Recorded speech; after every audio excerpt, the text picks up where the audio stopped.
Oke, assalamualaikum warahmatullahi wabarakatuh. Welcome to my channel Ruang Taufik. Ahlan wa sahlan ya teman-teman.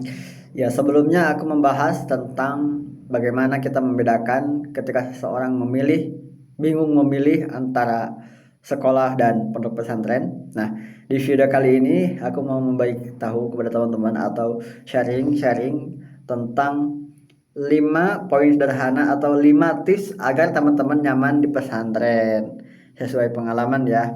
Pertama, berhenti teman-teman membandingkan diri dengan rumah. Jelas banget teman-teman. Aku juga pengalaman ya. Teman-teman juga pasti pengalaman. Ketika membandingkan diri di pesantren dan juga rumah itu pasti berbeda. Contoh, kalau bangun di rumah itu kadang ya suka jam 6 atau suka jam 7. Tapi kalau di pesantren karena kan ada aturan ya, dibangunkan jam 3 untuk tahajud, untuk sholat subuh, ngaji dan lain sebagainya. Nah, kalau misalkan kita membandingkan, itu hati kita itu gak akan tenang teman-teman, gak akan enak kayak gitu. Kalau misalkan semakin teman-teman sering membandingkan pondok dengan rumah, maka semakin sulit teman-teman merasa nyaman. Kenapa? Ya karena memang perbedaannya itu beda sekali teman-teman. Kalau misalkan di rumah bisa tidur di ada kasur, kalau di rumah mau makan tinggal ambil. Tapi di pesantren itu kan ada takarannya. Makan 2 kali sehari, pagi dan sore. Tidur di kobong. Kalau misalkan laki-laki kan bisa di mana aja ya, bisa di kobong, di madrasah, di masjid. Artinya ada keterbatasan, tapi gak apa-apa teman-teman. Itu memang kehidupan pesantren. Tinggal kita bagaimana menyikapinya. Karena kan tujuan awalnya itu kita thalabul ilmi, bukan pindah tempat tidur kayak gitu. Yang kedua, teman-teman, jangan menunggu diajak teman. Ya, kebanyakan santri kalau misalkan ditanya, "Kenapa kamu sendirian aja?" "Aduh, aku tega ada yang ngajak." Nah, padahal mah teman-teman bisa loh ngajak yang lain gitu kan. Gak perlu nunggu diajak oleh yang lain gitu. Kalau misalkan teman-teman nih gak ada yang nanya, "Kenapa kamu gak nalar?" atau "Kenapa kamu talaran?" atau "Kenapa kamu sendirian aja?"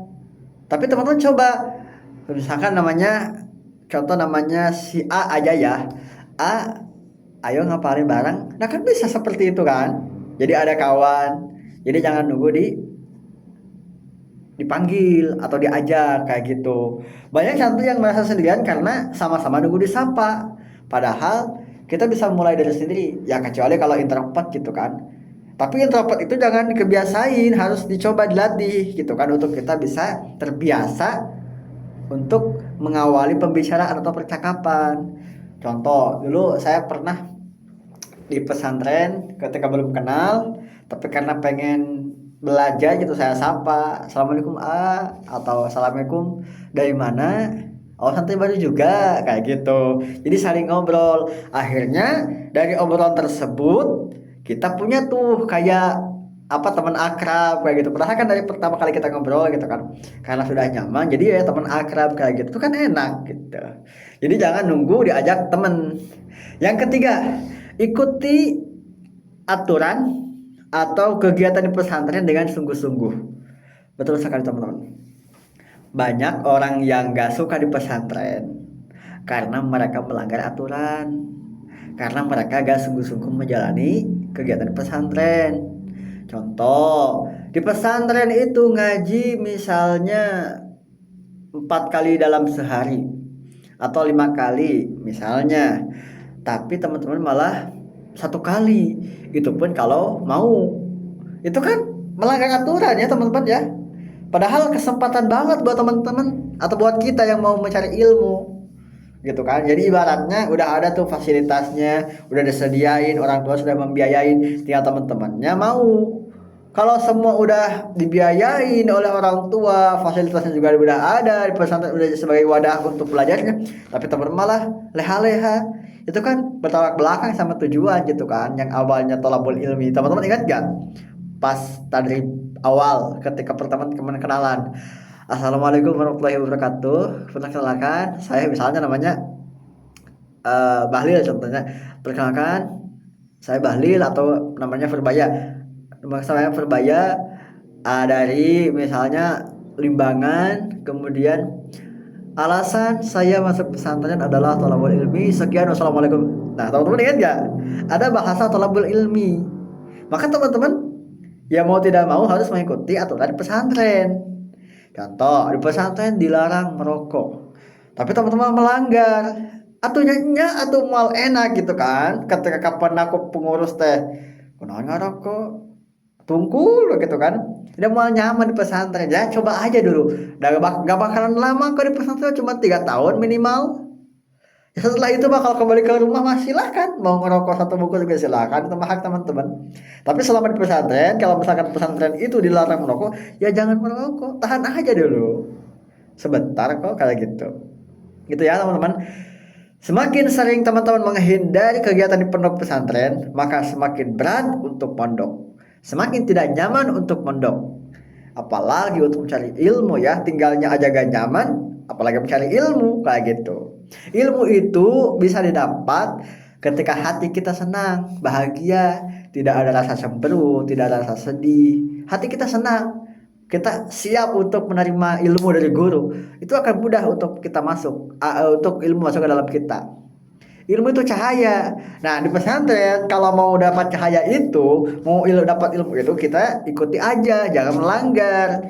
Ikuti karena Allah, belajar karena Allah, kemudian proses kegiatan semua di pesantren karena Allah. Maka Allah akan memberikan cahaya ilmu masuk ke kita. Ilmu nurun, cahaya itu nurun, cahaya, ilmu itu cahaya. Kalau misalkan teman-teman suka melanggar, suka maksiat, ya kan cahaya itu tidak akan diberikan kepada orang yang maksiat. Al ilmu nurun wa nurullah la yahdi la yuhda lil asi, atau apa ya? Ilmu itu adalah cahaya Allah. Sedangkan cahaya Allah tidak akan diberikan kepada orang yang maksiat. Kira-kira seperti itu. Mohon maaf kalau salah ya. Boleh dikoreksi aja di kolom komentar. Jadi kita kembali ke teman-teman. Kalau misalkan pengen nyaman di pesantren, ya minimal taati aturan lah ya. Taati aturan. Kemudian kalau misalkan ada yang nakal-nakal, itu kalau teman posisinya jadi pengurus ya. Kak, kalau misalkan ada yang nakal mulu itu gimana? Ya gak apa-apa kan. Itu memang wajar gitu. Berarti itu ada tugas kita untuk membantu membenarkan, bukan membenarkan ya, sebagai pengurus gitu ya, untuk mencoba untuk memperbaiki itu, belajar sama-sama. Ya kadang pengurus juga tidak semua bisa menjalani perintah gitu ya, tidak semua menjalani aturan, tapi setidaknya ada satu dua pengurus yang memang benar-benar bisa menjalani aturan itu supaya tetap terjaga aturannya kayak gitu. Gitu ya teman-teman ya. Jadi ikuti kegiatan pesantren dengan sungguh-sungguh. Yang keempat, dekat dengan guru dan teman yang baik. Betul. Lingkungan itu mempengaruhi. Teman-teman kalau dekat dengan guru itu bakalan jauh lebih nyaman, jauh lebih enak kalau tinggal pesantren. Contoh, saya pernah di fase dimana yang lain suka ngaji, suka dengan belajar, saya juga suka ya sebetulnya. Tapi karena ada fase di mana saya itu suka ikut dengan guru, suka diajak. Misalnya ketika ngaji itu ya, ngaji ngelogat, ayah jangan opik tuh, naon itu dipilari. Kira-kira ini apa ya? Ada takutnya juga ada bahagianya ada, karena kan dipanggil guru. Siapa yang gak bahagia dong ketika dipanggil guru dengan ekspresi senyuman gitu kan. Nah, pas begitu saya datang keluar madrasah, saya datang ke tempat guru yang memanggil itu. Hayu cenah ngiring ke pengawasan. Wah, ini mah jalan-jalan sakangnya. Akhirnya mohon bangga cenah hayu jalan-jalan ya gitu kan. Maksudnya ya ikut pengajian gitu maksudnya mah. Nah, waktu itu ingat ke daerah Tongoh lah ya, daerah apa ya? Kadu Nenggang kayak itu. Tahu Kadu Nenggang? Pokoknya mah eta ya. Tah, pokoknya mah kadunya diikut gitu kan. Nah, dirinya teh ngupingkeun anjeunna ceramah, kemudian mendengarkan beliau tausiah.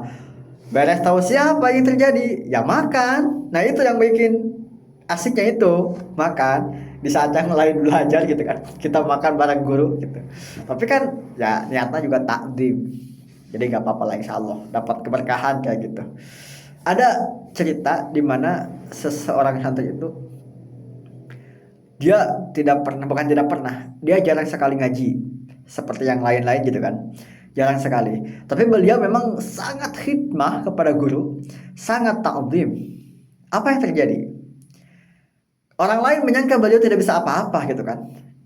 Memang secara zahir beliau tidak bisa apa-apa karena sehari-hari mereka, karena sehari-hari dia cuman mencuci mencuci pakaian guru, kemudian membersihkan kandang manuk, burung, atau jangkar burung gitu kan. Pokoknya jarang lah yang ngaji. Atau yang lain seperti ngambil rumput ke ladang untuk pakan binatang seperti domba, kelinci dan lain sebagainya. Tapi begitu dia dijadikan apa atau mukim, itu tiba-tiba jadi, bukan tiba-tiba, mungkin berkah daripada doa guru gitu ya, Allah izinkan dia yang awalnya tidak seperti mereka yang ngaji seperti itu kan, jadi ajengan atau jadi ustaz. Jadi keberkahannya itu pasti ada, bukan pasti ada, ada gitu, keberkahannya ada. Jadi memang jangan disepelekan berkahnya doa guru kayak gitu, karena kan guru udah dekat gitu ya dengan Allah. Nah, siapa tahu dari doa guru itu kita menjadikan hidup jauh lebih berkah, bahagia. Ya, jadi seperti itu teman-teman.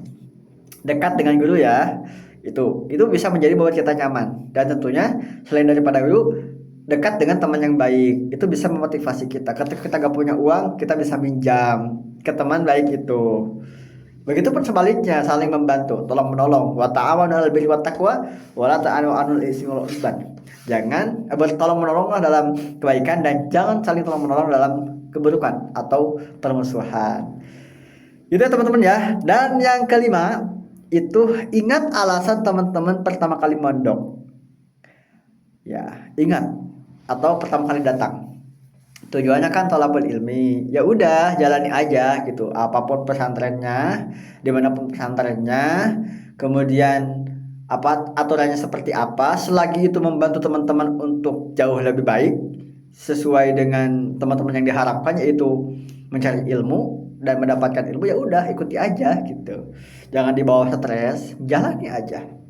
Gitu ya, insya Allah dari 5 tips yang tadi atau 5 poin yang tadi bisa teman-teman diaplikasikan. Kalau misalkan ada yang kurang, boleh teman-teman ditulis saja kalau komentar. Insya Allah di next time, kemudian di video selanjutnya saya akan evaluasi bagaimana kekurangannya dan semoga bisa menjadikan pengetahuan atau inspirasi buat teman-teman juga ya.